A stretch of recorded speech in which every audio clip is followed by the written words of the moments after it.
salamat sa pagpunta po ninyo. Tunay kong kinagagalak na tayo magkakasama sa 2 taon ng NBA. All I ever want is magkaroon tayo ng bond together.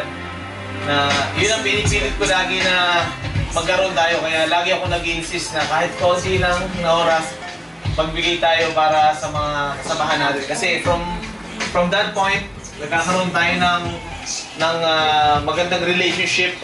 And at the same time, ang talagang concept nun is yung kung nagbibiruan na tayo inside the court, hindi na tayo nagkakapikunan. At the same time, syempre, lagi natin pinopromote dahil family bonded tayo, kailangan natin lagi ipa-implement yung pagiging family, kung yung pag-take care sa bawat isa.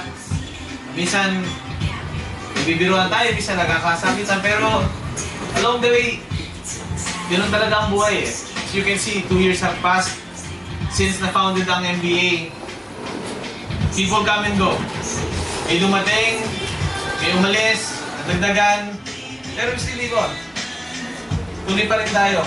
And sa ngayon, pag-uwi namin ng bakasyon sa Pilipinas, di rin namin alam na kung next year tayo ba magkasama pa ulit. So, para sa akin, dahil nakuha na natin halos lahat na dapat natin ma-achieve. First of all, friendship. Yung ating skills na acquire na natin, nakakuha na tayo ng championships. Na na natin, na napatunayan na natin na once na meron tayong pinaghirapan, talagang kukuha natin. So meron pa ako in-expect this year na mag-champion at yung ibang malitin pa yung championship nila. Yes.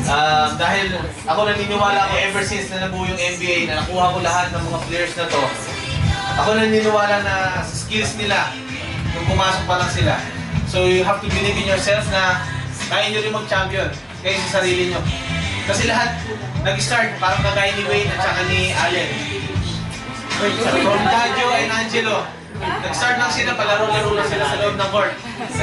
Pero pinagtsagaan natin sila. Pinagtsagaan, nagsikap sila, nagkagalit kami, nagkainisan kami, pero dumating yung panahon na kailangan ko na talagang gawin yung para sa akin.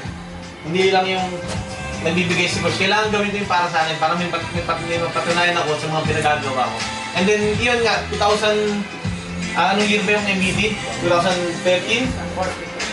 14? Nakuha nila yung Flight 5, Flight 4, and Flight 3 in just a single tournament.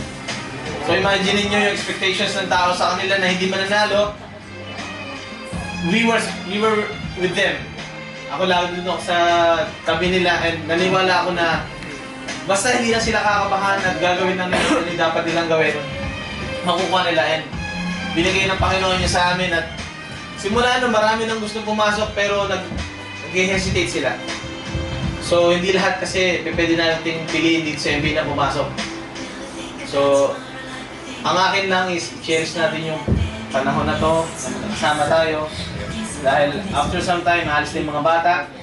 May alis dito, may pupunta na ng ibang bansa. So, yung kung ano man meron tayo bilang kaibigan, bilang member sa loob ng badminton, hindi lang tayo pang badminton. So, kaya natin binubuo yung samahan na to is kung wala man yung badminton, meron pa rin tayo pwedeng pagsamahan.